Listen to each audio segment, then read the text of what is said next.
역대하 7장 14절에 내 이름으로 일컫는 내 백성이 그들의 악한 길에서 떠나 스스로 낮추고 기도하며 내 얼굴을 찾으면 내가 하늘에서 듣고 그들의 죄를 사하고 그들의 땅을 고칠지라. 여러분, 우리가 이 황폐해가는 이 땅, 예전에는 땅이 황폐하지만 이제는 경제가 아주 어려운 상태가 돼가는 것을 말하고 있습니다. 죄가 난무하는 도시는 타락할 수밖에 없고 타락한 도시는 모든 분야가 흔들리고 땅이 피폐하고 경제가 흔들리는 것이 하나님의 저주로 나타날 때가 있습니다. 죄의 문제, 이것이 곧 문제입니다. 죄로부터 시작하는 이 타락과 혼란은 우리가 막지 아니하면 이 나라도 결코 온전해질 수가 없는 것입니다. 그래서 죄에 관한 분명한 의식을, 죄에 관해서 무엇이 죄인가를 분명히 깨닫지 않으면 우리도 죄 가운데 있으면서도 내가 죄인이 아닌 것처럼 생각하고 살 수가 있습니다. 왜냐하면 여러분의 죄를 누가 조목조목 지적하지 않기 때문에 그렇습니다. 그래서 우리는 말씀을 보면서 내가 죄인이구나 하는 것을 깨닫고 죄를 해결하면 참 멋진 그리스도인입니다. 이것이 신앙 생활입니다. 그래서 죄가 무엇인가를 알려면 우리는 원죄를 알아야 됩니다. 그 원죄가 무엇이냐 하면 창세기 1, 2장에 나오는 3장에 나오는 그 죄를 말하고 있습니다. 자, 오늘 본문을 통해서 우리는 죄가 무엇인가를 깨닫는데 첫째는 죄는 하나님의 말씀에 불순종하는 것부터 시작합니다. 불순종입니다. 자녀가 부모의 말을 듣지 않습니다. 죄입니까? 아닙니까? 부모에 대한 죄입니다. 부모가 화를 냅니다. 내 말을 안 듣는 자식을 자식으로 키워야 되는지 말아야 되는지 고민이 됩니다. 안 되면 매를 들어서라도 순종하게 만드는 것이 부모의 마음입니다. 왜냐하면 자기 마음대로 살다가는 크게 문제를 일으키기 때문에 그렇습니다. 하나님 앞에 불순종한 것은 큰 죄입니다. 근데 우리는 불순종하고도 죄의식이 아무것도 없습니다. 하나님이 하라는 대로, 하나님이 명령한 대로 행하지 않아 놓고도 아무런 죄의식을 갖고 있지 않습니다. 이것이 큰 문제입니다, 여러분. 여러분, 자녀가 부모의 말을 안 들으면 부모의 마음을 상당히 아프게 하는 것처럼 우리는 하나님의 창조물입니다. 창조되어졌습니다. 우리를 만드신 분은 하나님이고 우리를 이 땅에 보내신 분도 하나님이고 마지막 우리가 돌아가야 할 곳도 하나님입니다. 그렇기 때문에 하나님의 마음을 아프게 하는 것이 얼마나 큰 죄인가를 우리는 깨달아야 됩니다. 어떤 데 하나님이 가장 아파하느냐? 하나님의 말을 듣지 않는 것입니다. 선악과를 먹지 말라고 했으면 어떠한 유혹이 있어도 먹지 말아야 되는 겁니다. 그것을 먹음으로 인해서 하나님의 마음을 아프게 했고 결국은 하나님과 단절되는 아픔을 겪습니다. 하나님과 단절되는 것은 얼마나 큰 아픔인지 우리는 깨달아야 됩니다. 에덴 동산에서 쫓아내버립니다. 에덴 동산을 벗어나 봤더니 그곳은 가시와 엉겅퀴가 나오고 열심히 일하지 않고는 살 수 없는 그곳으로 쫓겨나 버리고 만 것입니다. 여러분, 하나님이 안 계신 곳, 죄가 많은 곳은 땅도 저주를 받습니다. 아까 알모론가가 농사가 안 되는 땅이었습니다. 그러나 그가 98%의 예수 믿는 사람들이 변하고 나서 그 땅에 농사가 2-3배로 잘 되는 것이 미국의 농업 전문가들이 도대체 어떻게 된 일이냐라고 하는 조사를 하고 할 정도로 땅이 변해버리고 말았습니다. 여러분, 우리는 죄의 문제가 우리의 삶에 우리의 여러 가지 문제를 불편하게 하고 힘들게 하는 것이 죄의 문제라고 하는 것을 우리는 깨달아야 됩니다. 불순종하면 하나님과 함께 있을 수 없습니다. 그래서 쫓아냅니다. 단절되어 버리는 것입니다. 아담과 하와가 자녀를 낳는데 가인과 아벨을 낳습니다. 아마 가죽 옷을 입혔기 때문에 제사법에 대해서 가르쳤을 것이 분명합니다. 그런데 가인은 자기가 농사진 것, 자기가 쉽게 거둘 수 있는 것, 이제 그런 것을 가지고 제사를 드렸고, 아벨은 자기가 양치기이기 때문에 양을 잡아서 하나님 앞에 드렸습니다. 구약의 율법에 의하면 피 흘림이 없이는 죄사함이 없습니다. 그래서 양의 피를 흘려 우리의 죄를 거기에 대신 씌우고 제사를 드림으로 용서함을 받습니다. 가인은 하나님의 말을 듣지 않았습니다. 그래서 가인은 쫓겨나고 맙니다. 하나님의 저주를 받게 되는 가인은 얼마나 큰 죄를 범하느냐 하면 창세기 4장 24절에 가보면 가인을 위하여는 벌이 7배일진데 라멕을 위하여는 77배라고 말씀하고 있습니다. 이 라멕이 누구냐? 가인의 자손입니다. 이 가인의 자손들은 점점 죄가 크게 늘어나는데 처음 가인이 죄가 7배였다면 지금 라멕이라고 하는 사람에게까지 갔는데 그것은 죄가 77배라고 점점 커가는 것을 볼 수가 있습니다. 또 노아 시대에 하나님의 아들들과 사람의 딸들이 결혼했다라고 했습니다. 하나님의 아들은 누구일까라고 봤더니 셋의 아들들입니다. 가인을 쫓아내고 아담과 하와가 다시 아들을 낳는데 이름이 셋이었습니다. 그래서 하나님의 말씀을 순종하며 쭉 살았던 것은 셋의 가문을 이어서 살아왔고, 또 하나님 앞에 쫓겨난 가인의 자손들도 그곳에서 열심히 살아가면서 많은 번성을 이루고 살았습니다. 그런데 사람의 아들들, 사람의 딸들이 너무 아름다워 하나님의 아들들이 사람의 딸들과 결혼합니다. 여기에서 문제가 발생합니다. 그들은 결혼 생활하면서 아름답게 살아가는 그 삶이 좋은 것 같지만 하나님의 아들들이 사람의 딸과 결혼하면서 하나님의 아들들이 사람의 아들이 되어버렸습니다. 하나님을 잘 섬기던 그들이 사람의 딸들과 결혼하면서, 그 가인의 딸들과 결혼하면서 하나님을 믿지 않는, 하나님과 단절되는 문제를 일으키고 말았습니다. 점점 하나님을 다 떠나갔습니다. 누구만 하나님을 떠나지 않았느냐? 노아라고 하는 사람만 하나님을 떠나지 않았습니다. 그는 당대의 의인이라 이렇게 칭함을 받는 사람이었습니다. 결국 노아 시대에 하나님께서 자기가 사람을 지은 것을 한탄하는 말씀들이 나옵니다. 창세기 6장 6절에서 7절 사람 지음을 한탄하십니다. 결국에는 노아 홍수 사건을 통해서 하나님과 단절된 모든 사람들을 심판해 버리십니다. 싹 물로 다 깨끗이 수장시켜 버리고 만 것입니다. 하나님과 단절되는 것, 이것은 큰 아픔이고 큰 저주가 내릴 수밖에 없는 것입니다. 그래서 우리는 하나님과 단절되지 말아야 되는데 죄의 문제가 곧 단절되는 중요한 문제입니다. 그래서 죄 가운데 거하지 말아야 되고 죄를 발견하고 씻어내야만이 하나님과의 관계성 속에서 쫓겨나지 않습니다. 자, 그 다음에 또 한 가지 죄는 무엇이냐 하면은 하나님처럼 되고 싶은 것이 죄입니다.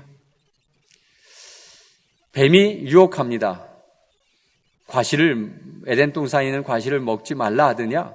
그랬더니 하와가 아니다. 다 먹게 하는데 단 하나 선악과를 먹지 말라 했다. 왜 먹지 말라고 하느냐? 먹으면 죽을까 하노라 말씀했다는 것입니다. 근데 뱀이 얘기합니다. 아니다. 죽지 않는다. 죽지 않고 이것을 먹으면 하나님처럼이라는 말을 합니다. 하나님처럼이라는 것입니다. 그래서 하나님이 되고 싶은 것입니다. 사람은 마음속에 하나님처럼 되고 싶은 욕망이 있습니다. 본능이라고 할 수 있죠. 그래서 누구보다도 앞서야 되고 누구보다도 최고가 되어야 되는 것이 우리 인간의 마음입니다. 그래서 문제만 있으면 최고가 되보려고 계속해서 노력하고 그 노력을 말리려 해도 말려지지 않습니다. 자기 말에 모든 사람들이 다 복종하는 그런 삶을 살고 싶은 것이 우리 인간의 본성 속에 자리 잡고 있습니다. 그런데 하나님 앞에 도전하는 것은 큰 죄입니다. 결국 바벨탑 사건도 결국 하나님 앞엔 도전이었습니다. 결국 하나님은 그들을 모두 언어를 틀리게 만들어 다 분산시키고 말았습니다. 여러분, 우리는 하나님께 도전하는 것은 얼마나 무모한 것인가를 깨달아야 됩니다. 그래서 하나님의 말씀에 순종하고 하나님 앞에 서야 되고 내가 하나님의 대신 영광을 받고 하나님처럼 행동하는 것은 큰 죄입니다. 그것은 심각한 문제를 일으키고 또 많은 사람들을 아프게 합니다. 자, 이런 사람들이 독재자입니다. 자기가 마침 하나님이 되는 것처럼 그렇게 됩니다. 여러분, 바벨탑이 그렇게 높은 탑을 쌓고 우리가 흩어지지 말자 그러면서 그들이 한테 뭉칩니다. 여러분, 그 뭉치는 데는 탁월한 리더십이 필요합니다. 그 리더십을 부여잡는 사람이 하나님처럼 되어버리고 말고 그는 하나님께 도전하려고 하나님이 하늘에 있나 하고 탑을 쌓아서 올라가 보는 겁니다. 굉장히 교만한 마음이 우리의 마음 속에 있습니다. 그래서 우리의 마음 속에 가지고 있는 그 교만한 마음을 내려놔야 되는데 우리는 하나님처럼 되고 싶습니다. 수많은 이단들이 나타납니다. 수많은 이단들이 뭡니까? 다 교주가 뭐라고 그래요? 재림주라고 하는. 그것은 뭐예요? 하나님이라는 거예요, 자기가 하나님이라는 겁니다. 거기에 따르는 수많은 사람들이 있습니다. 여러분, 다 지옥 갑니다. 얼마나 심각한 문제를 일으킵니까? 하나님처럼 됨으로 인해서 거기서 발생되는 수많은 죄들은 심각한 문제를 안고 있습니다. 그래서 우리는 항상 하나님 앞에 하나님처럼 되려고 하는 것이 아니라 하나님 앞에 엎드리고 하나님 앞에 순종하는 것이 얼마나 큰 은혜인가를 우리는 깨달아야 됩니다. 여러분, 이런 불순종과 하나님처럼 되고자 하는 이 죄의 시작, 여기서부터 죄가 발생되어지고 여기서부터 죄가 계속해서 일어납니다. 자, 이런 죄를 범한 자들이 나타나는 현상이 있는데 그 현상 중에 첫째는 부끄러움입니다. 선악과를 따먹고 갑자기 자신들이 벗은 것을 깨달았습니다. 그래서 부끄러워합니다. 하나님이 이 창세기 3장 7절에 보면 오늘 그 눈이 밝아져 자기들이 벗은 줄을 알고 무화과나무 잎으로 치마를 만들어 입어서 부끄러움을 가립니다. 하나님이 찾습니다. 3장 10절에 내가 어디 있느냐 물었더니 내가 벗었으므로 두려워서 숨었나이다 그렇게 물었습니다. 3장 11절에 하나님이 말합니다. 내가 벗었음을 내게 알렸느냐? 누가 너의 벗었음을 알렸느냐? 묻습니다. 거기에 누가 있었나요? 아무도 없었습니다. 그런데 부끄러워합니다. 왜 부끄러워합니까? 거기에는 죄의 문제가 걸려버렸습니다. 그래서 하나님이 바로 묻습니다. 누가 너의 벗었음을 내게 알렸느냐? 내가 먹지 말라 명한 그 나무의 열매를 내가 먹었느냐? 이렇게 묻습니다. 여러분, 죄를 범하고 나면 누가 당신 죄인이지 그럴 수 있어 라고 이렇게 책망하지 않아도 벌써 우리의 마음속에는 부끄러움이 들어와 있습니다. 자, 이 부끄러움은 무엇이냐 하면 두려움입니다. 자, 오늘 말씀에도 그렇게 말합니다. 3장 21절에 여호와 하나님이 아담과 그의 아내를 위하여 가죽옷을 집혀 입힙니다. 그리고 그를 부끄러움을 가려줍니다. 그러면서 여호와 하나님이 이르시되 보라 이 사람이 선악을 알게 하는 일에 우리 중에 하나가 같이 되었으니 그가 손을 들어 생명나무 열매를 따먹고 영생을 할까 하노라. 그러면서 에덴 동산에서 그를 내보내고 그의 근원이 된 땅을 갈게 하시니라. 쫓겨나는 장면을 말하고 있습니다. 여러분, 여기에서 이 부끄러움은 곧 두려움입니다. 부끄러움이 죄를 범하면 우리 마음속에 부끄러움이 확 들어오는데 그 부끄러움이 무엇을 야기시키느냐 하면 두려움입니다. 왜 부끄러우냐라고 하는 것은 내가 벗었으므로 두려워하여 숨었나이다. 내가 벗었으므로 두려워하여 숨었나이다. 왜 두렵습니까? 너 나쁜 놈이지 하고 사람들이 책망할까 봐 두렵습니다. 곧 그것이 부끄러움으로 변합니다. 여러분, 부끄러움은 우리를 힘들게 하는 요인입니다. 부끄러움은 자신 없어 합니다. 마치 못난 사람이 된 것 같은 느낌을 가지게 합니다. 그래서 늘 부끄럽습니다. 수줍음, 소심함, 자존감 없음, 열등감, 부정적인 마음, 비교의식, 우울함, 자신 없어함, 겁먹음, 게으름, 이런 것들이 부끄러움에서 시작하는 형태로 점점 발전해서 이런 것으로 나타납니다. 우리를 굉장히 괴롭게 하는 단어들입니다. 부끄러움이 너무 크면 우울해집니다. 여러분, 자신 없어 합니다. 이런 것 때문에 여러분, 이 부끄러움이 너무 극한에 달한 것도 이 소심함인데 이것이 곧 죄입니다. 두렵지 않으면 부끄러워하지 않습니다. 그런 사람들은 뻔뻔하고 배짱이 있는 사람들입니다. 까짓거 욕하면 뭐 어때? 자, 이런 사람은 뻔뻔한 사람들은 부끄러워하지 않습니다. 곧 두려워하지 않는 것입니다. 여러분, 이 부끄러움이 우리에게 있다고 하면 내가 왜 부끄러워해야 되지? 물어봐야 됩니다. 찾아야 됩니다. 그리고 그 부끄러움을 제거해버리고 당당하게 서야 됩니다. 여러분, 사람들은 우리를 어찌할 수 없습니다. 하나님 앞에 당당하시면 여러분, 사람들 앞에 기죽지 마시기 바랍니다. 당당하시길 바랍니다. 왜 부끄러워할 이유가 어디 있습니까? 그것은 죄로부터 가져다 준 우리의 마음입니다. 죄가 준 것입니다. 왜 죄의 하수인처럼 살아갑니까? 정말 자신 있게 멋지게 살아갈 그 인생을 부끄러움 때문에 늘 소심하고 자신 없어하고 비교당하고 부정적인 삶, 늘 겁먹고 게으르고 그런 삶을 산다고 하는 것은 정말 어리석은 삶입니다. 멋진 삶을 살기 위해서 여러분의 죄를 해결했다면 여러분은 당당하고도 자신 있게 앞으로 나와 사는 우리 모두가 되시기를 간절히 바랍니다. 두 번째, 죄로 인해서 나타나는 현상 중에 하나는 책임 전가입니다. 오늘 아담이 왜 먹었느냐라고 했더니 아내가 주었습니다. 아내한테 묻습니다. 왜 너는 그것을 먹었느냐 했더니 뱀이 주었습니다. 결국 다 저주받습니다.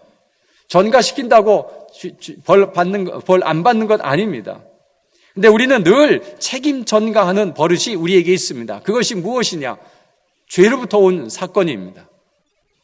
왜 여러분이 행복하지 않습니까? 라고 물으면 우리 남편 때문에 그렇습니다.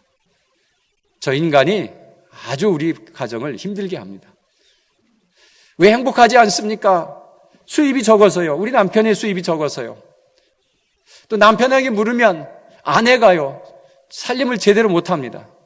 저 사람 때문에 우리가 불행합니다. 자기 때문이라 한 사람은 별로 없습니다. 그래서 여러분, 우리에게 다가오는 그 수많은 어떤 것들이 나오냐 하면 미워합니다. 원수맺습니다. 시기하고 질투하는 일들이 우리에게 계속 벌어지면서 계속해서 남 탓만 하고 사는 사람들은 죄의 문제를 가지고 있는 사람들입니다. 여러분, 선악과를 아무리 유혹해도 따먹지 말아야 할 사람은 자기입니다. 자기가 거절해서 먹지 말아야 됩니다. 이것은 하나님께 불순종하는 것이기 때문에 안 먹습니다라고 거절했어야 되는데 다른 사람에 의해서 먹어놓고는 저 사람 때문에 내가 이렇게 힘들게 되었다라고 고백합니다. 여러분, 이런 죄의 문제를 우리는 분명히 해결해야 합니다. 여기서부터 발생되는 수많은 죄들은 결국 가인이 7배이고 라멕이 77배인 것처럼 우리의 삶을 완전히 뒤엎어 버리고 마는 것입니다. 죄인에게 하나님은 묻습니다. 내가 어디 있느냐라고 물으십니다. 여러분, 죄의 자리에 있다면 내가 선악과를 먹었습니다. 하나님, 죽을 죄를 졌습니다라고 고백하고 하나님 앞에 붙어야 됩니다. 그렇지 않으면 우리는 단절되어 버립니다. 단절되어 버리면 땅이 저주를 받고 경제가 흔들리고 우리가 하나님과 관계가 멀어지면서 이 자녀와 가족 간의 관계들이 깨어지고 이 죄의 모든 문제들이 심각하게 나타나며 그리고 땅이 저주를 받으며 경제가 흔들리며 결국에는 우리가 큰 아픔을 겪게 됩니다. 여러분, 우리는 하나님 앞에 순수한 마음으로 나타나야 됩니다. 그 모든 문제를 해결할 분은 예수 그리스도의 보혈의 피밖에 없습니다. 그 원죄를 누가 해결하겠습니까? 그래서 우리가 만약 죄를 지었다라면 예수 그리스도 앞에 와서 그 모든 죄를 다 고백하고 씻음받아서 하나님과 단절됨을 막아내고 그 에덴 동산에 있던 생명나무의 과일을 먹어야 됩니다. 아담은 쫓아내버리고 먹지 못하도록 지킵니다. 여러분, 우리는 하나님 앞에 나와 하나님이 우리의 살 길이라고 하는 것을 깨닫고 우리는 하나님 앞에 붙어야 됩니다. 우리를 쫓아내도 우리는 끝까지 하나님을 붙들고 늘어져야 됩니다. 그것이 우리가 살 길인 것을 우리는 깨달아야 됩니다. 자꾸 하나님을 떠나고 멀리 가는 것은 그것은 큰 죄를 범하게 되는 것입니다. 그래서 가장 큰 죄가 무엇이냐라고 물으면 믿음 없는 것이 가장 큰 죄입니다. 여러분의 믿음이 얼마나 있는가를 측정해 보시기를 바랍니다. 그 믿음은 하나님과 나밖에 알 수 없습니다. 하나님 앞에 정말 믿음을 가지고 나아가는지, 세상의 모든 것들을 가지고 더 그곳에 마음을 빼앗기는지, 내가 하나님 아니면 안 된다고 목숨 걸고 하나님을 섬기는지, 하나님의 명령에 불순종하는 것은 없는지, 하나님이 지키라 하는 그 모든 것들을 잘 지켜내고 있는지, 주일을 성수하라면 성수하고 11조를 하라면 하고 하나님께서 우리에게 주시는 명령을 그대로 순종하고 있는지, 이런 것들을 거슬림으로 인해서 발생되는 수많은 죄들이 우리에게 나타나는데, 여러분, 그런 모든 것들을 하나님 앞에 철저히 회개하고 돌아서야 우리는 단절에서 벗어날 수가 있습니다. 사랑하는 성도 여러분, 이 민족이 이 어려운 난국을 헤쳐가는 것은 어떻게 해야 합니까? 누가 이 어려운 난국을 헤쳐나갈 수가 있겠습니까? 정말 하나님께서 우리에게 주시고자 하시는 그 축복, 하나님이 이 땅을 얼마나 많이 축복해 주셨는지 모릅니다. 이 각박한 땅에서 정말 잘 사는 나라로 만들어준 것은 사람들은 기적이라고 합니다. 이 기적은 곧 하나님의 축복이었습니다. 그런데 하나님을 믿는 것을 자꾸 우리의 마음속에 떠나보내고 하나님과 단절시키려고 하는 이 시대를 보며 하나님이 답답해 하시면서 지금 내가 어디에 있느냐, 이 민족이 어디에 있느냐라고 물으십니다. 죄의 자리에 있느냐, 하나님의 은혜 안에 있느냐라고 물으십니다. 여러분, 우리는 이 민족을 하나님의 은혜 안에 거하도록 만들어내야 하는 것이 우리가 해야 할 사명입니다. 그래서 하나님과 좋은 관계를 유지해서 우리가 축복된 땅에서 살아가는 것이 우리가 해야 할 일입니다. 역대하 7장 14절을 읽고 마치겠습니다. 내 이름으로 일컫는 내 백성이 그들의 악한 길에서 떠나 스스로 낮추고 기도하며 내 얼굴을 찾으면 내가 하늘에서 듣고 그들의 죄를 사하고 그들의 땅을 고치리라. 아멘.